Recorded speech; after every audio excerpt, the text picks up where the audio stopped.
a pergunta que não quer calar, né? Então, vocês podem me perguntar: André, mas você é contra microserviços, então? E a resposta é óbvia, vocês devem saber: não sou contra, né? O meu ponto aqui é brigar apenas com essa abordagem de algumas pessoas de vender microserviços como se fosse a solução de todos os problemas e para qualquer coisa, né? Falar que é para qualquer coisa, para todos os casos, que se você fizer do outro jeito tá errado, né? Você tá obsoleto, o que mexe muitas vezes com o ego da pessoa que está recebendo essa informação. Putz, até hoje só fiz monolito, então eu tô ficando para trás, né? Agora eu tenho que fazer tudo com microserviços. Uma coisa que a gente tem que saber separar aqui é: você deve fazer em produção, né, colocar o risco para sua empresa em decidir fazer microserviço e monolito de forma descabida? Não. Você deve estudar sobre microserviços? Sim, porque realmente é uma coisa que é a evolução mesmo, né? Pode ser que você venha trabalhar numa empresa grande que trabalhe com isso, então você tem que saber, você tem que estudar. Estudo nunca é demais. Estude, com certeza, isso eu incentivo sempre.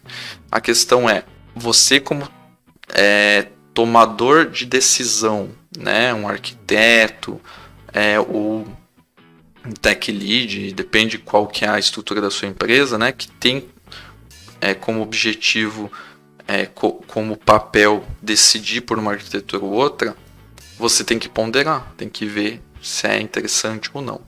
Então, não sou contra o microserviço. Inclusive, estudem tudo o que é correlacionado com microserviços, que podem te ajudar em outras formas de construir aplicação, não só com microserviços. Entender sobre mensageria, sobre várias coisas que são utilizadas amplamente com microserviços, mas podem te ajudar até nas construções de outros tipos de sistema. Beleza? Então, microserviços são bons, né? São úteis, têm o seu valor com certeza, mas não são para todos, né? Definitivamente não é para todos. Algumas vantagens que eu posso citar aqui que uma arquitetura de microserviços traz, tá? Apenas para elencar aqui que com certeza tem vantagens, tá? Muitas vantagens, mas depois a gente fala dos contras também. Você tem, quando você separa em microserviços, tem dependência entre os serviços, que você tem uma vantagem de poder reutilizar isso, então você segrega esses microserviços, como eles são unidades independentes, você consegue reutilizar eles em diversos outros microserviços, né? Então, você tem uma unidade separada e aí vários microserviços podem se utilizar dele para fazer determinada, né, operação. Então, a independência é o ponto forte, né? Você tem que deixar totalmente independente para que cada um seja não tenha uma amarração um com o outro e por causa de um problema nenhum, né, você acabe atingindo o outro. Outra vantagem, você tem a maior liberdade de escalar os serviços, tá? E aqui eu falo escalar não da possibilidade, também da possibilidade de escalar, mas principalmente da independência que você tem, a independência que você tem em poder escalar um e não escalar outro, ou escalar mais um microserviço que tem mais demanda e escalar menos outro microserviço que não tem tanta demanda assim. Quando você tem um monolito, você tem que escalar o monolito inteiro, independente se uma função dentro do teu sistema é muito utilizada e outra é pouco utilizada. Com o microserviço, se você dividir da forma correta, né, você consegue ter, né, esse desnível, né, na forma de escalar suas aplicações conforme a necessidade. Vamos imaginar aí que você está num período sazonal de da sua aplicação que, sei lá, o teu microserviço de venda, né, recebe muita porrada, né? Então você consegue escalar ele independentemente até passar, por exemplo, aquele período e depois você volta ao normal e aí os outros serviços continuam na mesma sem ter nenhum tipo de alteração. Inclusive você otimiza custos, né? Porque você vai estar escalando apenas uma parte. Então, na nuvem tudo é cobrado, então se você aumentar os recursos de um serviço, você vai ser cobrado mais por isso. E se você conseguir fazer isso só em uma parte da aplicação, você não vai onerar tantos custos assim também. Outra vantagem, você tem equipes trabalhando independentemente, né? Aquele esquema que eu falei, né? Você tem muitas vezes várias equipes, né, que trabalham em contextos diferentes, né, em módulos, enfim, depende como se dividem os seus microserviços, mas cada equipe trabalha em um conjunto aí de microserviços, alguns microserviços, e eles têm um ritmo de trabalho, um ritmo de demanda, um ritmo de bugs, um ritmo de tudo que pode ser diferente entre essas equipes. E o que acontece? Por eles terem estruturas diferentes, tanto no âmbito de desenvolvimento, no âmbito de versionamento, no âmbito de entrega, né, o deploy também é independente, eles conseguem caminhar em ritmos diferentes. Caminhar no ritmo que eles precisam caminhar. E não caminhar no ritmo do mais lento de todos. Porque muitas vezes o que a gente vê em um monolito, por exemplo, é que você precisa lançar features muito rápido em determinada frente, só que você às vezes fica dependente de uma outra parte que não é tão rápida assim, que às vezes é outro time que está cuidando, e você acaba atrasando sua entrega porque você fica amarrado, você tem um acoplamento, né? E aí você tem essa demora. Então, claro, a gente tem algumas técnicas para mitigar isso, mas geralmente quando você tem acoplamento entre essas coisas, acaba que você não consegue fugir muito de se nivelar por baixo pelo mais lento para fazer essas entregas, tá? E tem outras vantagens, mas citando uma última aqui, né? Em caso de falha de serviço, né? Caso de algum problema em um microserviço, outros microserviços não são impactados, se feitos da forma correta.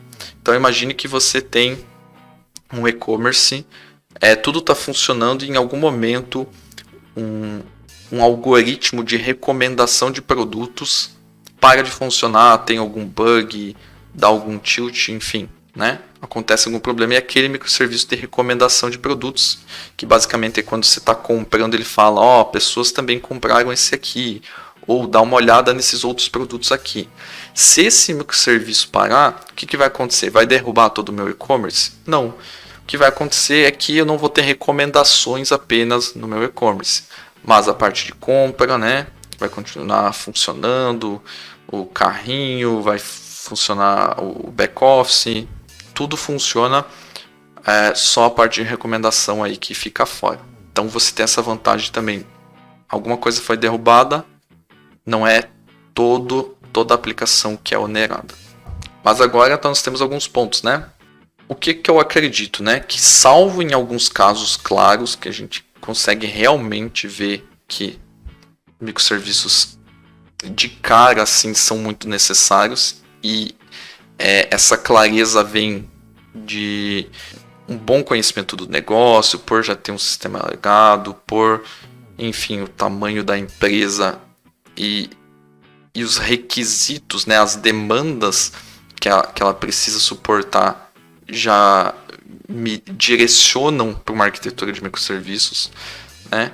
Salvo alguns casos claros que conseguem ser evidenciados, a gente deve ponderar o uso desses microserviços por diversos motivos, tá? Então, em que casos que a gente não tem que adotar isso, né? Ou tende a não adotar? Primeiro, não é tão simples quanto parece. Primeira coisa, né? Fala em microserviços, todo mundo pensa, beleza, é só subir várias APIs, joga lá no Azure, coloca lá no Azure App Service e beleza, e um aponta para o outro pegando pela URL, né? Então tem que lembrar muito bem que microserviços não são APIs, tá? Não são, no fim das contas, podem ser distribuídos em forma de APIs, mas não são simples APIs, né? Não é só subir a aplicação como API, utilizar o mesmo banco e tá feito, né? Não, vai muito além disso. Se você tem APIs, várias APIs, e faz o deploy delas de forma independente lá, e não traz muito dos conceitos de microserviços, você não está fazendo microserviço. Né? Você tem monitoramento disso, você tem rastreabilidade de todo o processo, você utiliza um banco de dados para cada microserviço. Tem vários pontos aí que precisam ser vistos, tá? Eles são realmente independentes, sim ou não, né? Tem toda essa questão. Então não é simples quanto o pessoal vende por aí.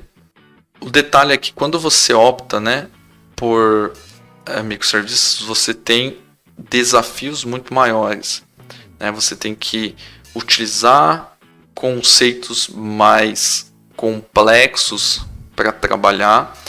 Um exemplo bem claro aqui né, você tem você tem um monolito só, você tem, sei lá, 2 módulos, você precisa chamar, né, comunicar 2 módulos nesse monolito, você está em process ali, né, você está na mesma aplicação, você consegue chamar isso de forma fácil, utilizar alguma funcionalidade de outro módulo de forma bem rápida e fácil.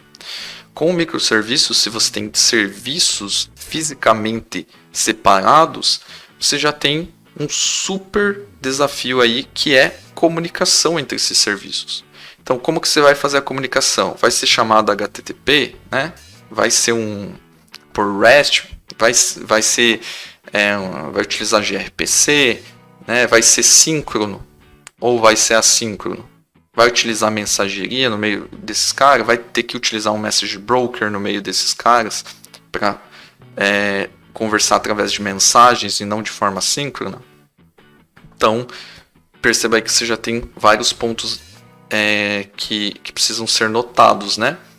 E você tem o ponto de comunicação pela rede. Então, quando você está se comunicando pela rede, você já parte da premissa que a rede pode falhar. E se a rede falhar na comunicação entre esses 2 serviços, o que você vai fazer? Você tem uma estratégia de retentativa, você tem resiliência, né, nessa comunicação que acabou sendo interrompida no meio do caminho, vai perder informação? Como que você garante isso? Então, tem outro set de desafios para lidar aí quando você está tratando de microserviços. Um ponto que o pessoal não ataca muito, né, mas os gestores gostam de saber com certeza com microserviços você vai ter mais custos do que você tem com um monolito, né? A dúvida que vem aí, né? O ponto que vem. Você tem orçamento, a tua empresa tem orçamento suficiente para manter tanto os microserviços, né, todo esse ecossistema e instrumentar todos esses microserviços com o mínimo possível para você conseguir fazer a operacionalização de tudo, ter log, ter dashboards para conseguir ver isso de uma forma toda aglutinada. Você não vai ficar olhando o dashboard de cada microserviço, os logs de cada microserviço. Tem que ter alguém que reúna tudo isso para você ter um local centralizado para identificar os problemas. A questão da rastreabilidade que eu já falei, né? Conseguir, quando você tem algum tipo de exception, você conseguir rastrear de onde saiu a requisição, qual o caminho que ela percorreu, quais que foram os parâmetros, quais que foram as respostas, que tipo de erro que retornou. Então, ter todo esse ferramental aí custa dinheiro, né? Será que tem orçamento para bancar isso? Por quanto tempo, né? Às vezes por uma um capricho de querer colocar microserviços ouvindo um cara aleatório que falou que 90% dos microserviços, 90% dos projetos tem que ser microserviços, ou alguém que fala que você não deve fazer mais monolito, né? Numa dessas está perdendo muito dinheiro, né? Ou a sua empresa está perdendo muito dinheiro. E o ponto principal, até que eu já comentei, é microserviços mal planejados e mal executados geralmente vão multiplicar os problemas que você já tinha no monolito. Então, acho que vocês já viram aquela foto que o monolito é um excremento gigante, e aí você faz microserviços disso, você vai ter vários excrementos pequenos aí que basicamente você vai distribuir o problema que você tem em vários pontos, sendo que você só espalhou o problema e não realmente resolveu ele, né? Então, esses são alguns pontos aí que precisam ser considerados, tanto aqui as vantagens que eu trouxe, né? Algumas das vantagens, e também os pontos que precisam ser considerados para se avaliar se realmente é necessário ou não, se você tem um porte suficiente para trabalhar aí com microserviços.